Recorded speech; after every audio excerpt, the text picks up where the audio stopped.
Hello friends, ट्यूटिफाई के channel पर तमाम दोस्तों को खुशामदीद। आप सबसे ये गुजारिश की जाती है कि हमारे इस चैनल को सब्सक्राइब कर लें, क्योंकि हम इस चैनल के ऊपर उर्दू के अंदर और हिंदी के अंदर अपने बहुत से जावा प्रोजेक्ट्स क्रिएट करने वाले हैं। तो टाइम ज़ाया किए बगैर चलते हैं अपने वीडियो की तरफ। और आज के इस वीडियो का जो एजेंडा है वो है CRUD ऑपरेशन। CRUD ऑपरेशन हम लोग जावा स्विंग और MySQL डेटाबेस के थ्रू पूरा बनाने की कोशिश करेंगे और आप सब ये प्रोजेक्ट आसानी से समझ सकेंगे। तो सबसे पहले आपने NetBeans IDE 8.2 पे जाना है और जावा सेलेक्ट करने के बाद अपने प्रोजेक्ट को ऐड करवाना है। तो अपने प्रोजेक्ट का नेम रखें CRUD ऑपरेशन, प्रेस करें फिनिश पे और आपका प्रोजेक्ट तैयार हो गया। अब सबसे पहला काम जो बहुत ज़रूरी है वो ये है कि आपने लाइब्रेरी के फ़ोल्डर में जाके MySQL JDBC ड्राइवर को ऐड करना है। तो आप ऐड लाइब्रेरी पे क्लिक करें और अपने लिस्ट को स्क्रॉल करके नीचे ले जाएं और यहाँ पर आपको नज़र आएगा MySQL JDBC ड्राइवर। इसको सेलेक्ट करें और ऐड लाइब्रेरी पे क्लिक कर दें। इसके ज़रिए आपका MySQL की लाइब्रेरी आपके प्रोजेक्ट के अंदर ऐड हो जाएगी और बड़े आसानी के साथ आपका प्रोजेक्ट MySQL ड्राइवर के साथ इंटीग्रेट हो जाएगा। तो अब आते हैं अपना JFrame क्रिएट करने के लिए। तो JFrame का फॉर्म सेलेक्ट करें, फॉर्म का नाम यहाँ पर रखें। मैं रखूँगा यहाँ पे इंसर्ट रिकॉर्ड। ओके, फिनिश के बटन पे क्लिक करें और आपका फॉर्म तैयार है। अब हमें इस फॉर्म को डेकोरेट करना है। तो मैं यहाँ पर सबसे पहले ये करूँगा कि अब एक लेबल टॉप पे ड्रैग करके स्क्रीन के ऊपर ले आऊँगा JFrame के पास। तो यहाँ पर मैं इसको एडिट करूँगा और इसका मैं नाम रखूँगा इंसर्शन ऑफ रिकॉर्ड, क्योंकि हमारी पहली वीडियो है जिसके अंदर हम लोग इंसर्ट कर रहे हैं। आगे की वीडियो में हम लोग एडिट भी करेंगे, सेलेक्ट मतलब सर्चिंग भी करेंगे और डिलीट भी करेंगे। आप सबसे गुजारिश है कि प्लीज़ हमारे चैनल को सब्सक्राइब कर लें और बेल बटन पे क्लिक कर लें ताकि आने वाली तमाम वीडियोस आपको बआसानी मिल सके। तो हम अभी क्या करेंगे, हम अभी 3 JText फील्ड बनाएंगे जो कि ID, नेम और एज गेट करने के लिए होंगी। तो हम बड़े आसानी के साथ अपना डाटा JFrame से निकाल कर MySQL के बैकएंड में सेव करवा सकते हैं। तो इस वजह से मैंने 3 लेबल और 3 JText फील्ड ले ली हैं। लेबल को मैं एडिट कर देता हूँ ID के साथ और इसका प्लेस होल्डर मैं रिमूव कर देता हूँ एडिट टेक्स्ट से।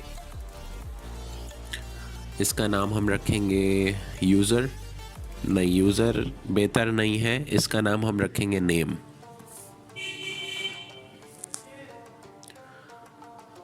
तीसरे का हम नाम रखेंगे एज। तो यहाँ पर बाकायदा कोई एक पर्सन है जिसका ID, नेम और एज हम स्टोर करेंगे डेटाबेस के टेबल में, right.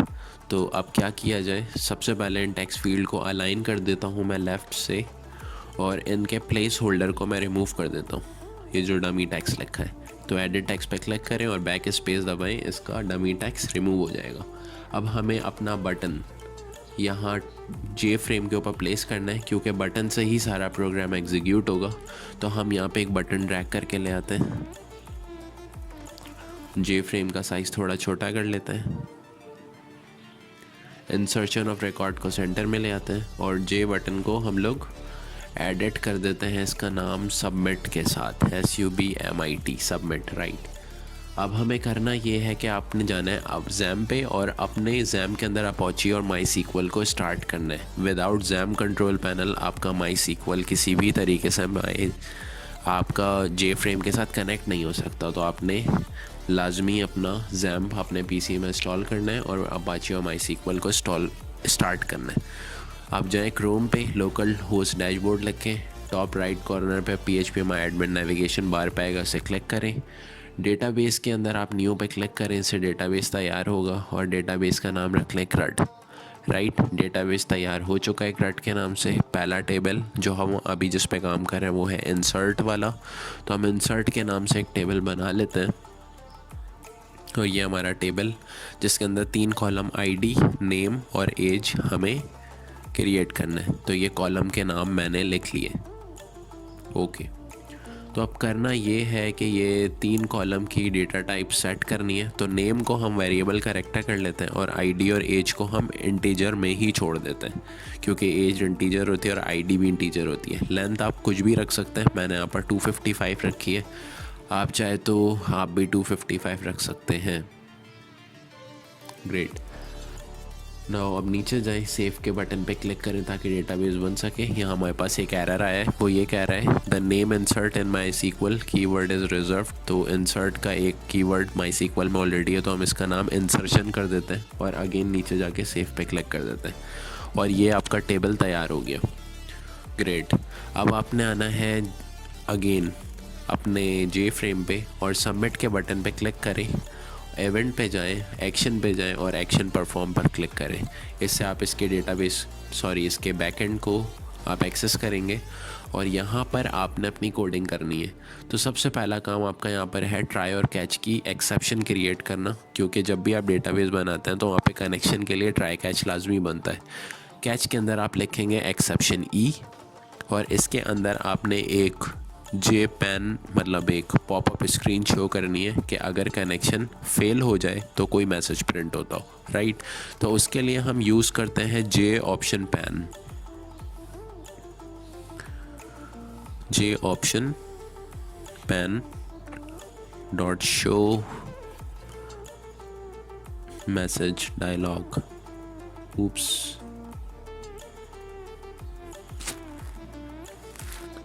Message dialog this comma E, right. अब आ जाए ट्राई के अंदर और अब आपने कोड लिखना है class dot for name, parameter तैयार करें, इन्वर्टेड कॉमास के अंदर com dot MySQL dot JDBC driver लिख दें। इससे आपकी एक क्लास तैयार हो जाएगी जो कि JDBC ड्राइवर को कॉल करेगी। अब आपने एक कनेक्शन क्लास बनानी है। तो कनेक्शन क्लास का काम ये होता है कि आपके डेटाबेस को आपके इस जे फ्रेम के साथ किस तरीके से कनेक्ट करना है जिसकी वजह से आपका डाटा डायरेक्टली जा सके, उसके लिए हम कनेक्शन की क्लास बनाते हैं। तो हमें कनेक्शन की क्लास बनानी है। Connection CONN con is equals to driver manager dot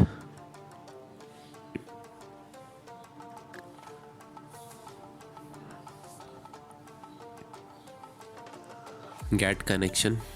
इस पैरामीटर के अंदर हमें डेटाबेस का नाम, यूज़र नेम और पासवर्ड देना होता है, लेकिन प्रॉब्लम आ रही है कि यहाँ पे एक एरर है। यहाँ पर हमसे एक मिस्टेक हो गई। हमें सबसे पहले ये कनेक्शन डॉट जावा जो एक्स्ट्रा बना है इसे डिलीट करना पड़ेगा। तो डिलीट के बटन पे मैं क्लिक करता हूँ, इसे सेफली डिलीट पे टिक करके रीफैक्टर कर लेता हूँ। अगेन रीफैक्टर के बटन क्लिक करने से मेरी क्लास अब हट गई है। हमें इसको एडिट करना है और हमें C कैपिटल अपर केस के साथ कनेक्शन लिखना है। लास्ट टाइम स्मॉल केस के साथ लिखा जिसकी वजह से एरर आया। तो कनेक्शन CONN इसका ऑब्जेक्ट है, driver manager dot get connection पे आपने एक पैरामीटर तैयार करना है जिसके अंदर आपका एक डेटाबेस यूज़र नेम और पासवर्ड आएगा। इसके 3 पैरामीटर होंगे और सबसे पहले आप यहाँ पे ऐड या इंपोर्ट कर लें इस कनेक्शन की क्लास को और अब एरर रिमूव हो गया।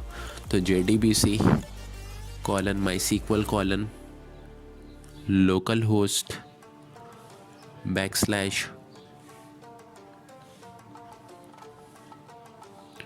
CRUD हमारे डेटाबेस का नाम है और रूट हमारा यूज़र नेम और पासवर्ड हमारा एम्प्टी है, इस वजह से उसे ब्लैंक रहने दें।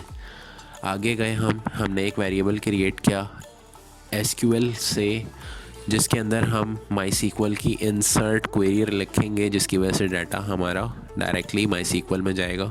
इंसर्ट इनटू इंसर्शन हमारा टेबल का नाम है और वैल्यूज़ के साथ मैं 3 क्वेश्चन मार्क लगा लेता हूँ क्योंकि हम डाटा रन टाइम पर डालेंगे, इस वजह से हम लोग 3 क्वेश्चन मार्क यहाँ पर लगा देते हैं। क्योंकि हमारे पास नंबर ऑफ़ कॉलम 3 है इस वजह से 3 क्वेश्चन मार्क। अगर नंबर ऑफ़ कॉलम 4 होते तो हम 4 क्वेश्चन मार्क लगाते। अब आ जाए प्रिपेयर स्टेटमेंट के ऊपर। Prepared statement PTST is equals to CONN.prepared statement, और यहाँ पे SQL का वेरिएबल पास करवा दिया हमने। इंपोर्ट कर लें प्रिपेयर स्टेटमेंट की क्लास को, और अब नेक्स्ट लाइन पे आके ptst.setText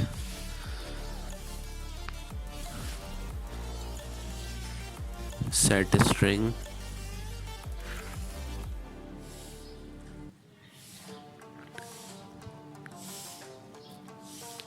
इट शुड बी, यहाँ पे गेट स्ट्रिंग नहीं होना चाहिए, यहाँ पे सेट स्ट्रिंग होना चाहिए। ये अभी ये एरर दे रहा है। हमें करना ये है यहाँ पर कि हमें कॉलम नंबर लिखना है उससे पहले, तो हमने लिखा कॉलम 1 कॉमा, और यहाँ पे आगे इन्वर्टेड कॉमास, इन्वर्टेड को हम हटा देंगे। वापस से जे फ्रेम पे जाना है और तमाम टेक्स्ट फील्ड के वेरिएबल को एडिट करके इसके वेरिएबल को रीनेम करना है। जैसे आईडी, नेम के फील्ड को हम वापस रीनेम करेंगे और इसके वेरिएबल को नाम देंगे नेम। इसी तरीके से एज के टेक्स्ट फील्ड को एडिट करके इसके वेरिएबल का नाम देंगे एज। ओके, अगेन आप पीछे आए, 1 कॉमा id.getText। गेट टेक्स्ट करने से आपका जो डाटा टेक्स्ट फील्ड में होगा वो ये गेट करेगा और ले जाकर MySQL के टेबल के अंदर स्टोर कराएगा। ptst.setString 2 कॉमा 2 का मतलब second number of column, that is name, name.setText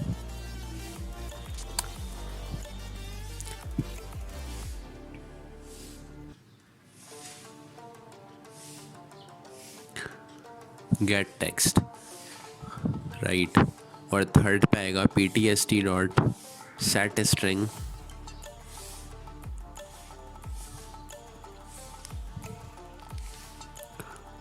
3 comma age.getText, right. हमने तीनों चीज़ें लिख ली। ptst डॉट, अब हमें अपनी क्वेरी को एग्जीक्यूट करना है, तो एग्जीक्यूट क्वेरी का हम फंक्शन अप्लाई करते हैं। J option pane dot show message dialog box के थ्रू हम एक पॉपअप मैसेज शो करेंगे कि आपका डाटा सक्सेसफुली स्टोर हो गया है। तो हम यहाँ पे एक मैसेज प्रिंट कर देते हैं जो कि हम लिखेंगे data stored successfully. Spelling mistake हो गई, डेटा स्टोर्ड सक्सेसफुली, राइट। ठीक है, तो आपकी कोडिंग ऑलमोस्ट कंप्लीट हो गई है। सिर्फ हमें अब क्या करना है, कनेक्शन की क्लास को क्लोज़ करना है। सो CONN.close से आपकी कनेक्शन क्लास क्लोज़ हो गई है क्योंकि हमने सारा काम इसके अंदर कर लिया है। अब मैं अपने इस कोडिंग को, इस फाइल को रन करके चेक करता हूँ कि ये क्या आउटपुट दे रहा है। अगर कोई एरर आएगा तो हम उसे भी देख लेंगे। तो रन फाइल पे मैंने क्लिक किया और यहाँ पर मेरे पास ये आ गई जे फ्रेम की GUI। आईडी पे मैंने रखा 1, नेम मैंने रखा जिमी और एज मैंने रखा 28। सबमिट, और मुबारक हो, आपको पहला एरर मिल चुका है, can not issue data manipulation. Okay, तो हमने मिस्टेक की है एग्जीक्यूट क्वेरी के अंदर। यहाँ पे क्वेरी नहीं आएगा, यहाँ पे अपडेट आएगा, एग्जीक्यूट अपडेट। ओके, तो यहाँ पे हमने इसको एडिट कर लिया, सेव कर दिया और इसे वापस से रन करके चेक करते हैं कि अब डेटा स्टोर होगा या नहीं। तो यहाँ पर आईडी लिखते हैं 1, एज, नेम में लिखते हैं ताहा और एज लिखते हैं 24। ग्रेट, सबमिट के बटन पे क्लिक करें और आपका डाटा सक्सेसफुली स्टोर हो गया MySQL के अंदर। तो चलें देखते हैं अपने बैकएंड पे जाकर। ये रहा आपका डेटाबेस का टेबल, ब्राउज़ किया मैंने और पहले रो के अंदर हमारा डाटा सक्सेसफुली आ चुका है। तो इंसर्शन ऑफ रिकॉर्ड का आपका प्रोग्राम तैयार हो गया बहुत आसानी के साथ। तो आप दोस्तों से रिक्वेस्ट है कि अगर आपका कोई भी क्वेश्चन हो तो आप कमेंट बॉक्स के अंदर कमेंट करें, मैं कोशिश करूँगा कि आपके तमाम मसलों को आंसर कर सकूँ। तो thank you for watching our video. ये थी हमारी पहली वीडियो और अब इस प्लेलिस्ट के अंदर 3 और वीडियो आने वाली हैं जो है एडिट, डिलीट और सर्चिंग ऑफ रिकॉर्ड। तो हमारे इस चैनल को सब्सक्राइब कर लें और इस वीडियो को लाइक कर लें। Thank you.